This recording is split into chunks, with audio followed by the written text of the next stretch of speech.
Can you dig it? Personalities are attracted to LA. I think if you have one and you like entertaining, then you belong here.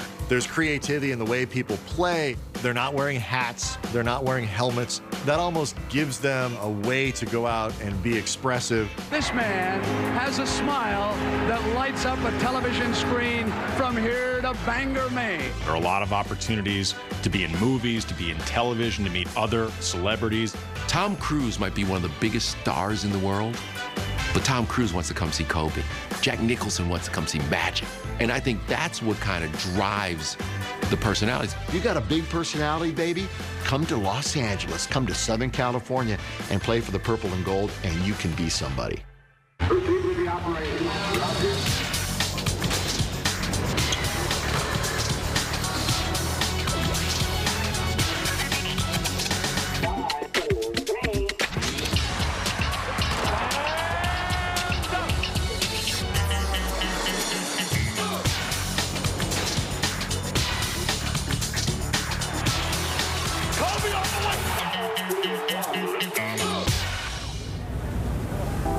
People who join the Lakers know that they're in for the Hollywood aspect.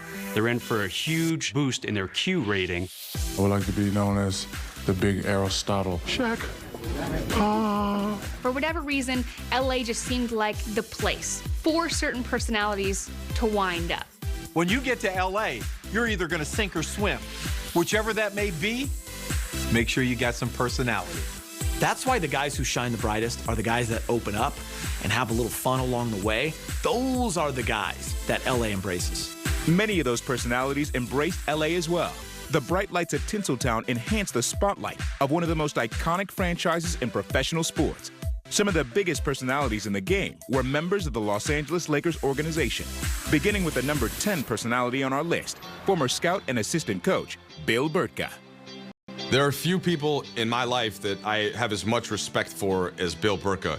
Just think about what he's done in his career alone, let alone what a great guy he is off the court. But he has branched the entire history of the NBA almost since the late 1950s, early 1960s. He's been around the game for decades, and he's so funny and so witty, and he's not afraid to crack on you and then pick you up and love you. He knows the ins and outs better than anyone. He knows everything that's ever gone on in this Laker organization. This is a guy, he's got a mind like a steel trap, the guy that everyone goes to say, hey, you know, who was that Laker back in 1974? He had one great game where he scored 33 points, and then no one heard from him again. And Bill Burtka is the guy who will say, oh, that was so-and-so, and he went to this college, he was this tall, he weighed this many pounds, and this is his favorite shot on the court, and he played decent defense, but he could play a little bit better if he really wanted to. That's Bill Burtka. And Bill Burtka was one of those people who was a basketball technician, and that's why I love sitting down watching him. He loves basketball. Like, if you want to understand really basketball X's and O's and the complexities of the game, that's the man you want to sit with. Defense dictates what you can do.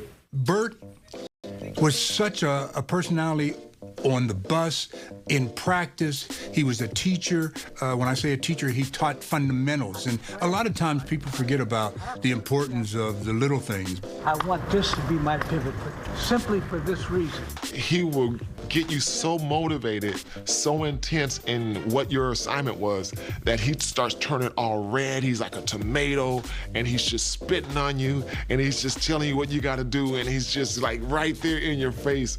And I mean, you are ready to run through a wall and wouldn't think nothing about it.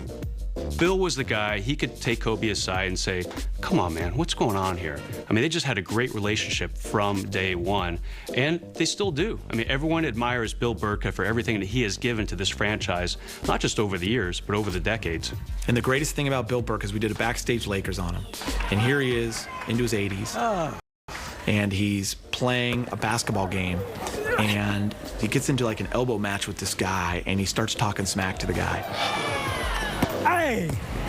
Get your arm out, man. Get your arm off of me, man. And it's just so amazing. Like, there was Bill Burtka kind of ready to throw down, and you're like, oh my God, this guy's such a legend. And then like 5 minutes later, at the free throw line, and he's like, oh, sorry, fella. Sorry, old fella, I apologize. What? And they like hugged it out. I'm sorry. That's all.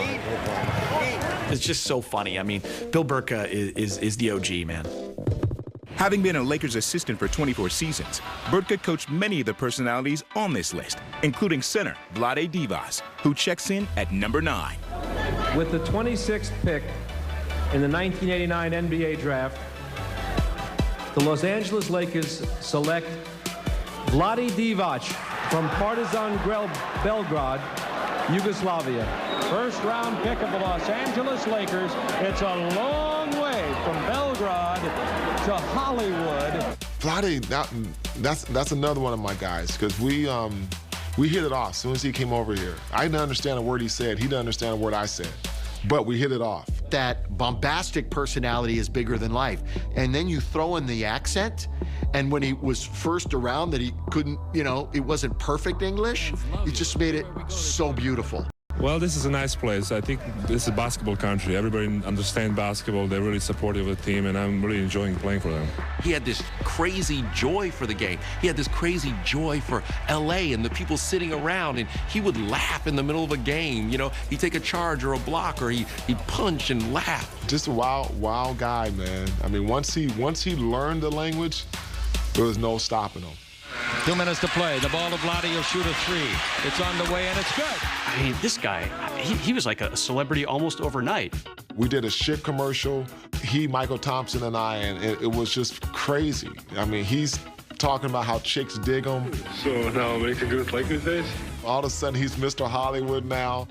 Of the people who loved Los Angeles, Vlade might be at the top of the list because he loved the lifestyle. Like, it was cool. His heart was genuinely broken when he was traded. Vlade, thank you so much for being traded for Kobe.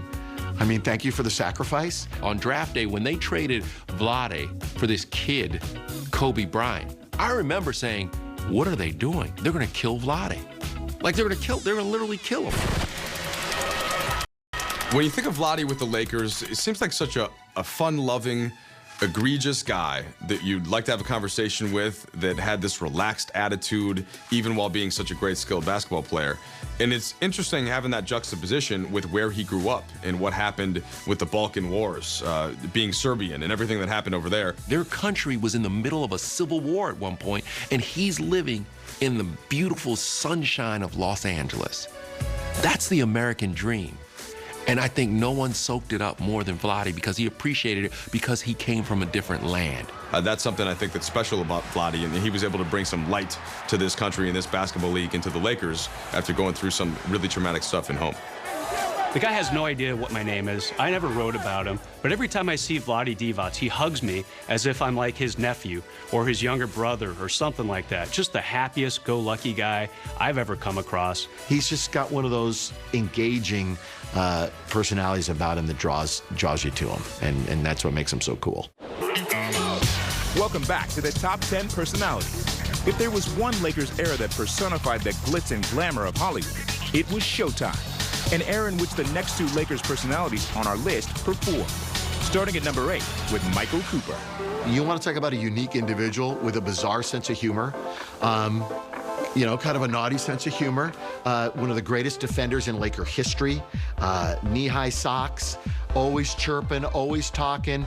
Oh, Coop's a personality. Coop had that type of personality of someone you hated to play against, but you loved him as a teammate.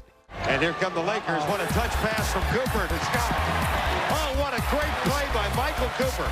Cooper always enjoyed playing the game, and I think, he played it like a kid. He must have drove opposing players crazy, because that was in a great era in the NBA of trash talking. Look at Richardson and Cooper shoving on the play. Coop was just nasty, just fierce. He would take up your oxygen because he just wanted to take up your space. Larry Bird said he was the toughest guy he ever played against because Coop was not afraid of anybody. He would get in your face. All 170 pounds of him would get in and physically just take you out of your game. I can just imagine Coop getting in your face and then getting in your ear. You'd be like, get away. Like, seriously? Get away. And then he's right up in your face with those long arms and those long legs. He brings it back, but Cooper was right there. and he would get into you, and he would talk a little smack, and he would get up for the alley-oop dunk, and he would hit a big three, and then he would smile, and he'd do this to the crowd. And I think, you know, he had such a big personality because he was this skinny guy that played so hard and had this huge heart. We adored him because he was defense. He was like, yo, I'm blue collar. I'm going to get down in it. I'm going to do this. Here's what I'm going to do. Magic, you handle that. Worthy, you handle that. Kareem, you do you. I got this other thing. He was one of the first lockdown defenders. And man, I'll never forget those high socks.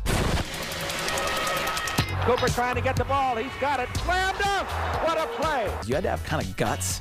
You had to have balls to wear your high socks. That was something that developed in high school. My grandmother had glaucoma, and she said, you have to distinguish yourself from the other kids so I can see that it's you. So I wore 2 white sweatbands. I pulled my socks up high, and I used to let my strings out. I was the player of the game. I had 30 points, 15 rebounds, and 8 block shots. So I took that right into the NBA with me. Magic passes to Worthy. Worthy to Cooper. That's a great pass to avoid a foul, and Cooper scores. Coop loved the socks, and I think he wore like 3 pair at a time when he played. He was down the floor to Cooper. Slam dunk. Cooper's funny. If you've ever interviewed Michael Cooper, and I have a few times, it's actually hard to keep him on message, to keep him actually, you know, focused in the conversation, because he loves to just go off on these tangents and screw with you. It's actually a lot of fun having Michael Cooper as a guest. He gives to Cooper. Scores! Coop was everyone's favorite guy, and everyone just wanted to yell, Coop! I mean, that's all you ever wanted to do. When you went to a Laker game, you dreamt about it. So that's the amazing thing about Coop, is like his personality was like, I got this. I'm here. I'm good. I got this. And I think people love him because of that. I cannot say a bad word about Michael Cooper. I love him. He's crazy. He's completely insane. And I love every second about that. Seriously, cray-cray. Still. Moving on in our countdown to one of Michael Cooper's teammates and our number 7 Lakers personality. Dude, he's the weirdest dude on the planet. I mean, come on. MT, Michael Thompson, he is not of this world. He's definitely not of this country. I mean, he's that crazy Bahamian, as Chick would say, got hit with too many coconuts. I mean, that's not 1 or 2. He's hit by like 4 or 5 trees worth. Michael Thompson didn't really come from the continental 48. Here's a guy who grew up in the islands. He is every bit as laid back. You know, he is Bahamas through and through. He's an island boy, he'll tell you himself. Magic out of a crowd to Michael Thompson. He just kind of was a fun-loving guy on the Lakers in the 80s, definitely helped them win championships. And then he became this huge persona, really great guy. He has no filter, and that is so awesome. I mean, it drives some people crazy. It drives Stu crazy. You know, when you talk about personalities, Michael Thompson's personality was different. Michael Thompson, I mean, you just continually show up with the Lakers. You just got Laker blood running through your veins, don't you? Yeah, and I get a lot of flack up here in Portland for that, too. I mean, let's just be honest. Those guys sit next to each other like on the bus, and Stu just sits there and go, Stu's little look. He had a certain personality that kind of was a little different than your entertainment value. He liked to talk about current events and things of that nature. Didn't get too involved at that time in dealing with all of the sports things, but he did get involved in current events. Everything you hear from Michael on air is exactly who he is off air. He's just this fun-loving, great guy, really sneaky sense of humor, loves to kind of needle people and see where he can go, how he can push it. He's just a lot of fun. One thing that maybe we don't think enough about, though, with Michael is what an excellent basketball player he was. Fountain low, beautiful! Michael Thompson scores! Because now we know him, we hear his voice all the time. We hear him on the radio, we hear him doing broadcasts. What we don't necessarily remember is what a great player he was as the #1 overall pick, and then a real key that the Lakers were able to add before they got the repeat championships later in the 80s. When I joined the Lakers, I came in there to take over. I figured I would take Magic and Kareem and Worthy and those guys to the championship. Ball in low to Michael Thompson, comes underneath, makes a great move around Lane Beard. All right, all seriousness. When I came in there, I just wanted to fit in, grab onto Kareem and Magic's coattails and hang on for dear life as they dragged me to another title. Michael Thompson was a key component to those Laker team. He did his job. He brought a defensive presence with size and muscle. Now the ball to Magic on a pick and roll under to Michael Thompson. Slam dunk! Oh, what a slam dunk! I think I was just high on life and high on adrenaline because I was so excited to finally be joining my childhood team, my favorite team. Even though I was in the NBA, the Lakers were still my favorite team. Michael Thompson down the middle he goes. A hook shot of 8 is beautiful.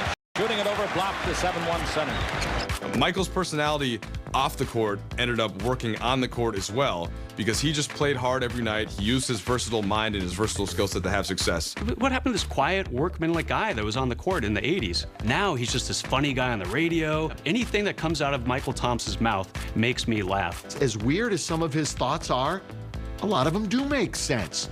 I enjoy it. He drives other people crazy. Sometimes what he's saying is just put out there to get a reaction out of you to amuse himself. We'll take the rest of this day off, go out and get some great seafood, and just come back with a new, fresh attitude tomorrow. Michael likes to make sure that Michael is happy, and that's one of the things we love most about him. Welcome back to the top 10 Laker personalities. Before the countdown rolls on, a look at one Laker who didn't quite crack the top 10. Wes Matthews, what a personality that was. We call him Dayquil because he didn't need a lot of sleep, first of all, okay? And he was always just like ready. He'd go 100 miles a minute. He had so much energy, so much life to him that we all just loved just having, as we called him, Ray Ray on the team. In any championship team, you need role players, but you can't win without. Well, he was one of those type of players. There'd be games where he wouldn't play very much at all, but when he was asked to play, he went out and he did his job, and that's what the personality of Wes Matthews was all about. Now back to the countdown and the number 6 Laker personality, forward Kurt Rambis. Kurt Rambis, Superman, Clark Kent. Magic in deep. A pick and roll to Rambis underneath. He was a laughable guy. I mean, you know, until we got out on the court. He was this raging energy. Magic Johnson and Kurt Rambis. Rambis again on the offensive board. If you didn't love the way Kurt Rambis played, there was something wrong with you. Most guys would covet him as a teammate. He did all the little things. He would sacrifice his body for the team. He'd knock your head off to get a loose ball. He led the league in floor burns. He brought physicality to the Lakers. He was a bruiser. He was kind of the guy the Lakers needed with all the flashy players. Someone who had some muscle, who wasn't afraid to mix it up.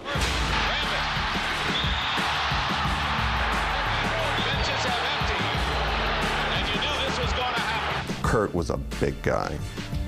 He was the Lakers' physical presence. He brought his lunch pail every game.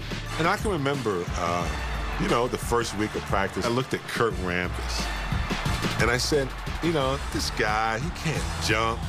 He's not that quick. He's got these old, ugly black glasses on with duct tape in the middle. And I said, I can get that spot. And I just remember the first couple days of practice where he beat the hell out of me. Rambo's my mentor. I learned so much from watching him. But the one thing about it is I couldn't listen to him a lot because he's crazy. Rebound Rambis.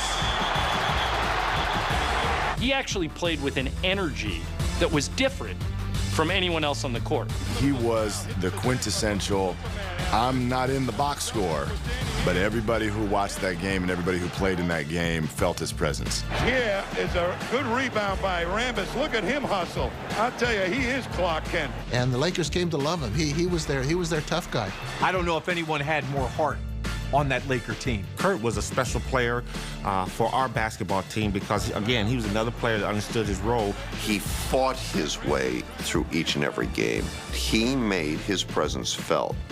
He was a huge reason the Lakers won.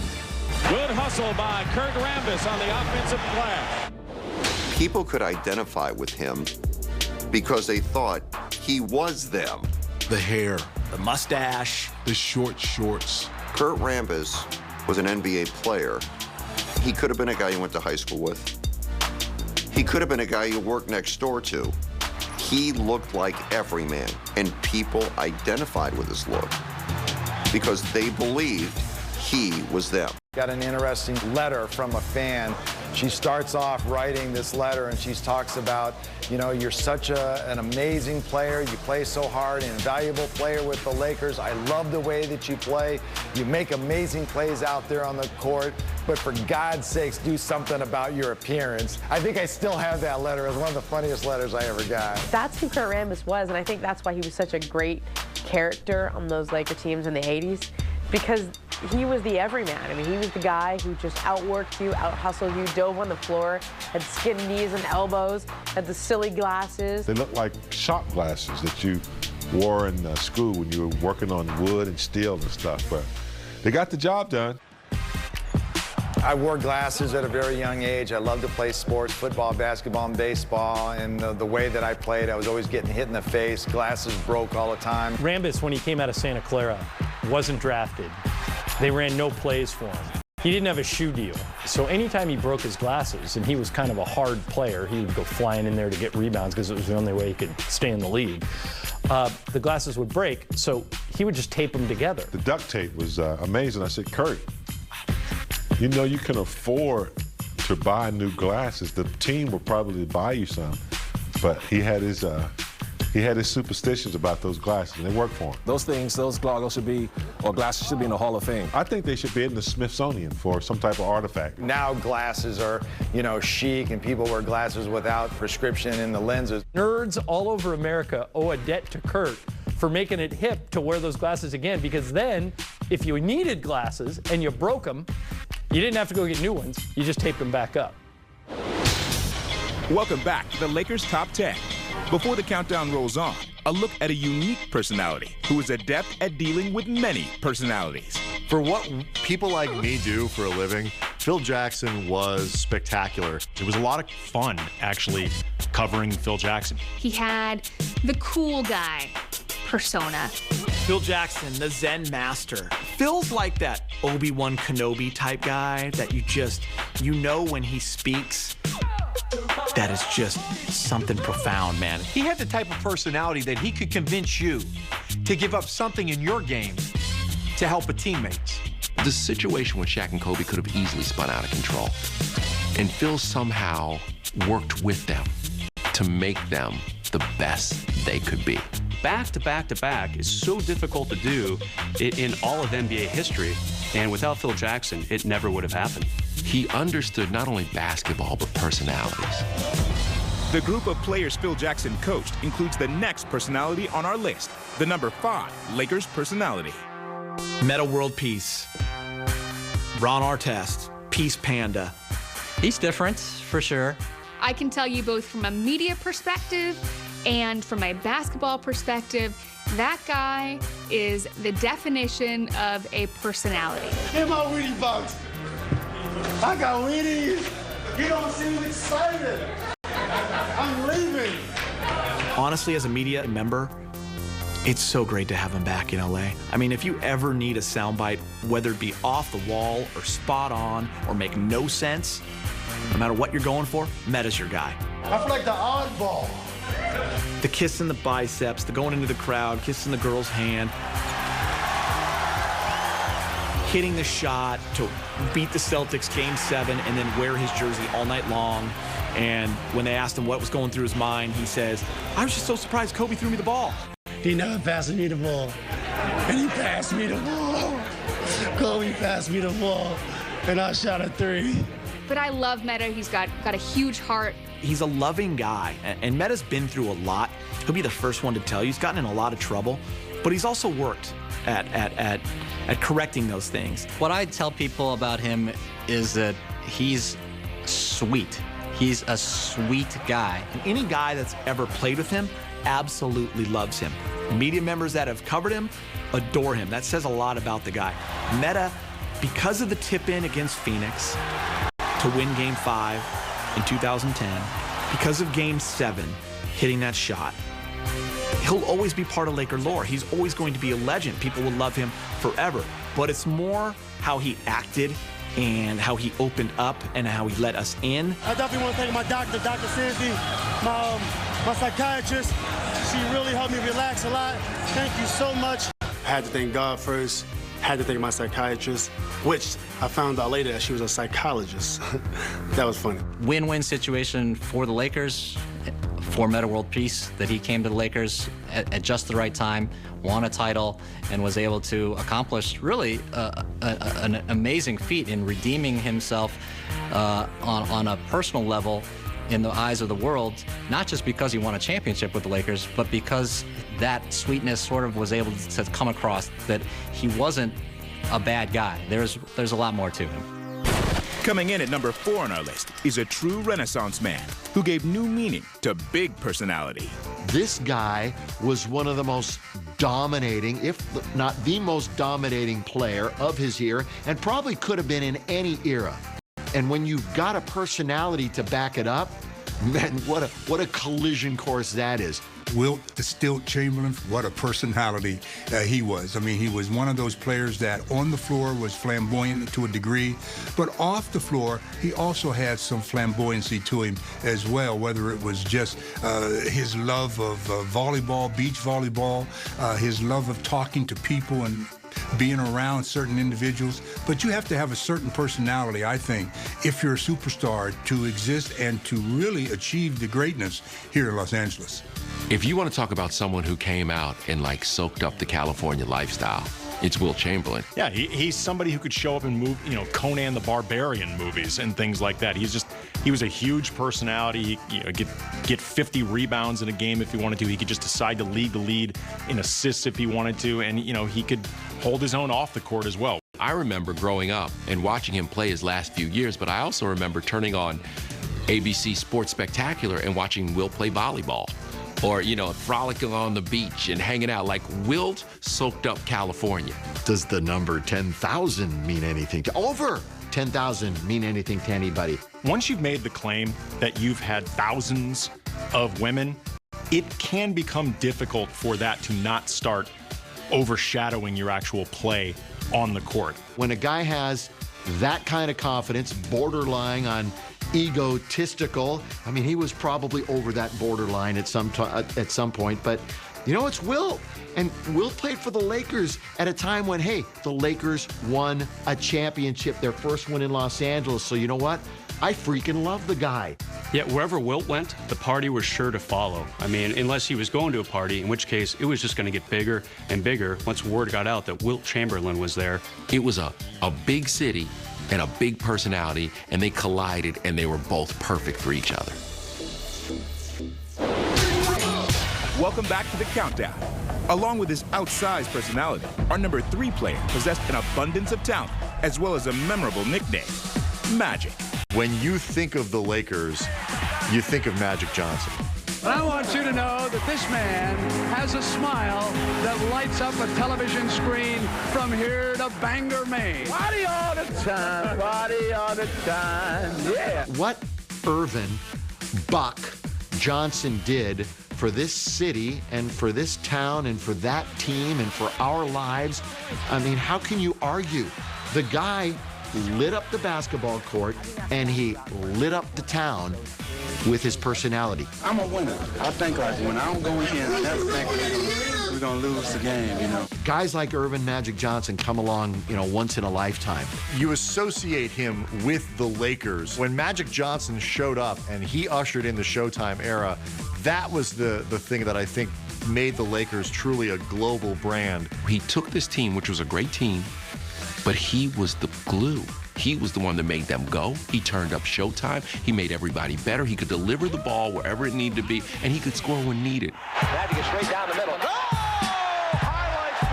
Anytime you can be around people like Magic and all the Laker legends, you just feel like you're in some kind of transcendent company. With Magic, you never worried about anything like chemistry or intangibles, because Magic was chemistry and he was intangible. Now the title is back.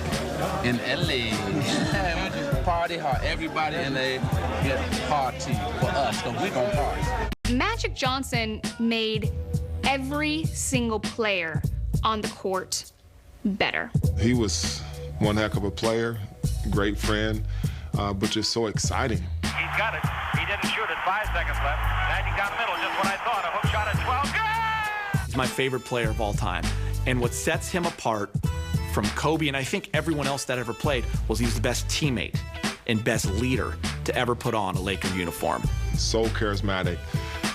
There's nothing that he couldn't do and would try and do. He just always wanted to win. And I don't care what sport it was, he was going to always try and find a way to be ahead. And Magic had a way of bringing people together for a common cause. I mean, it's amazing when you think about the fact that Magic Johnson is one of the greatest athletes of all time in any sport, and arguably has made more of an impact after retiring than when he was actually playing. And again, this is one of the greatest athletes in any sport ever. If you saw him out, it was like the Pied Piper in Los Angeles back then, and even now. I mean, when you see him walk around, you see somebody who is continuing to make a difference, and his game, his personality, everything was about kind of making other people happy. Moving on, the #2 all-time Laker personality made gigantic impressions both on and off the court from the moment he stepped his size 22s into Los Angeles. The Los Angeles Lakers have acquired a 24-year-old superstar who we feel is going to bring us to that incredible level that this franchise has enjoyed in Los Angeles. Shaquille O'Neal, which personality do you want to talk about, right? Is he going to be the Diesel one moment, or is he going to be Big Shaq Daddy the next, you know? Talk about the most fun-loving Laker ever. Shaquille O'Neal was bigger than basketball. He was an entertainer. Let's be serious about this. There was hardly anybody in the history of this team that has been more entertaining than Shaquille O'Neal. I spent most of my time in Orlando preparing for my afterlife. Which is? Sheriff Shaq. He was someone who just had fun with the media, and he was larger than life. I give myself an 8 on tumbling over the chairs. I didn't like the way my legs were configured at the end. There's never been a player that I've ever covered that has been as much fun as Shaq. Like, Shaq was a traveling party. It doesn't matter how you start the day. It matters how you finish the day. The cool thing with Shaq is he always made everything fun. Post-game press conferences, watching those, you know, that was entertainment. But like I said, I'm not worried about the Sacramento Queens. Write it down, take a picture, send it to them. I don't care. Whether he's dancing, rapping, singing, I mean, whatever he's like, it was just fun with Shaq. The trophy is home and where it belongs, and we're going to get another one next year. Can he pick it? A lot of trash talking from the other teams, but the Diesel is back. Be no more of that. So it's time for us to get back on track. And those nicknames, they never got old. It's hard enough to make one nickname stick if you're a big star. This guy made like 20 of them stick. From this day on, I would like to be known as the Big Aristotle. How do you compare himself to Wilt Chamberlain one time? Wilt Chamberlain. Mayor McShack. Shaq Fu. Shaq Daddy. Superman. Hobo Master. Pythagorean Theorem. Kazam for that movie he was in. Witness Protection. I am no longer the Big Aristotle. I want to be known as the Big Shakespeare. Shaq is always going to be remembered as a huge personality. That's why you love Shaq, because he's just so much fun. As our countdown concludes, our #1 personality never played on the court, but knew just about every Laker who did. He was also well known by fans for his impressive body of work that spanned over 40 years.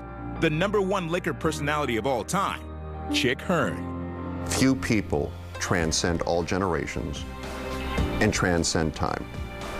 Chick Hearn was one of those people. 3, 2, 1, the Lakers are the world champions. He really did bridge the gaps between all the great players and when the Lakers would go up and down.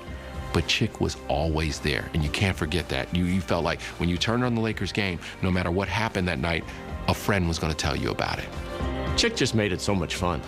I mean, you wanted to listen to the game because it was fun. Magic down middle, just what I thought. A hook shot at 12. Good! 2 seconds left. The Lakers take the lead on Magic Johnson's running sky hook. He had a way of painting a picture that if you were in your car or if you just were at your radio, you couldn't wait to hear him. How many guys are there like that? Scott for 3 to win it. Got it! The game is over. The Lakers win. 15-1. Chick Hearn created the language of basketball that broadcasters use today, including myself. He has so many Chickisms. Harper jumping up and down like he's a yo-yo. And he created the lexicon that we see and hear today used across the country. Slam dunk, alley-oop. Magic the distance gives to Kareem. Slam dunk. The mustard just came off the hot dog? He did a little showboating, and the mustard came off the hot dog. Popcorn machine. He puts Kareem in the popcorn machine and missed the shot. No blood, no foul? No harm, no foul, no blood, no ambulance. I mean, the guy, it's the most witty guy ever. The mustard's off the hot dog or yo-yoing up and down. He sends it back airmail. Michael Cooper flies Watson back. He sent it back, federal delivery. There's hundreds of them. In fact, I should know how many there are because I hear all the announcers around the country using them every game. Ladies and gentlemen, this game is in the refrigerator. The door is closed. The lights are out. The eggs are cooling. The butter is getting hard. And the Jell-O's jiggling.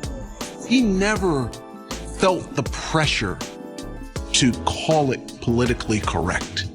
If you stunk, he would tell you you stunk. Magic around Bowie, dropped the ball, pick it up, didn't travel yet, throws it up and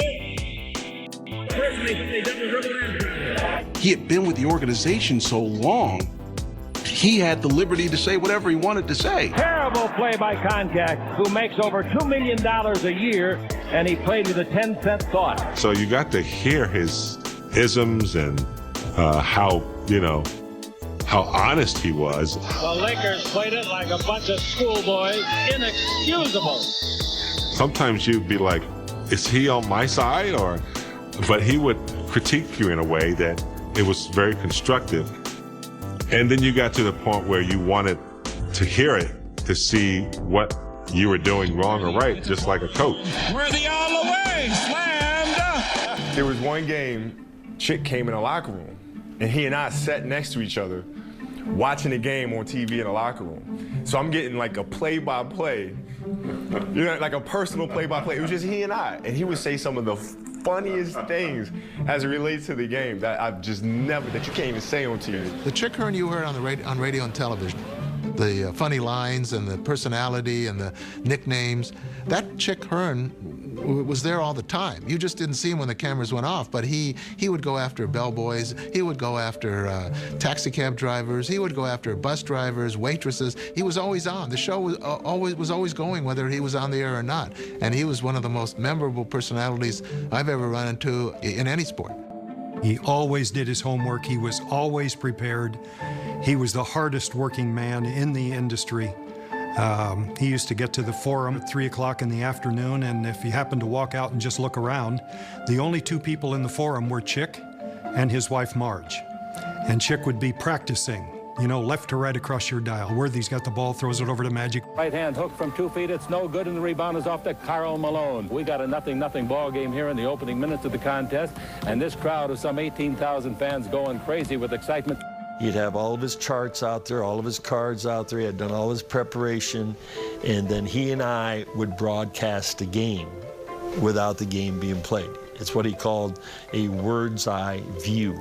And so he would just imagine a game was being played, and he would be calling it, and he'd be throwing it to me for analyzing. And I didn't know what to do, at that time. But what he taught me was discipline and preparation and being ready and improving your vocabulary, improving your voice, really working at it. And even when I became a coach, I took that discipline with me into the coaching ranks.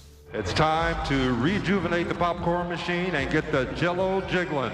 On your feet, time to greet the return of the greatest play-by-play broadcaster in NBA history, Chick Hearn. Thank you. He didn't understand why so many people idolized him. We'd be in an arena or going to a game or in a city just walking around the streets, and people knew Chick. I mean, it was amazing how many people outside the city of Los Angeles that knew Chick Hearn.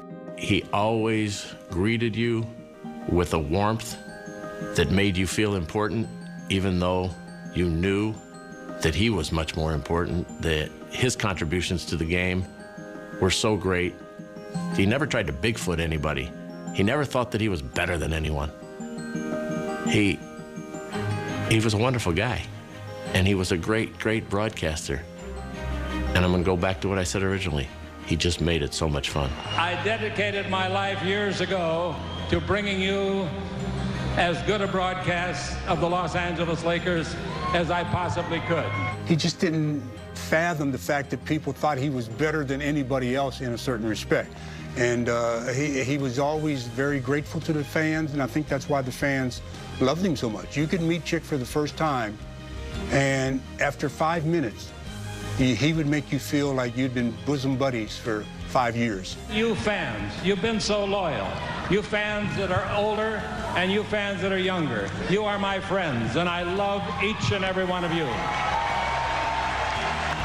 His personality and the way he delivered basketball, the greatest basketball announcer in the history of the game, and the way he really sold basketball to Southern California, and he made us care, and he made us want, and he made us passionate about the Lakers. Francis, Dale, Hearn, Golden Throat, greatest personality in Laker history.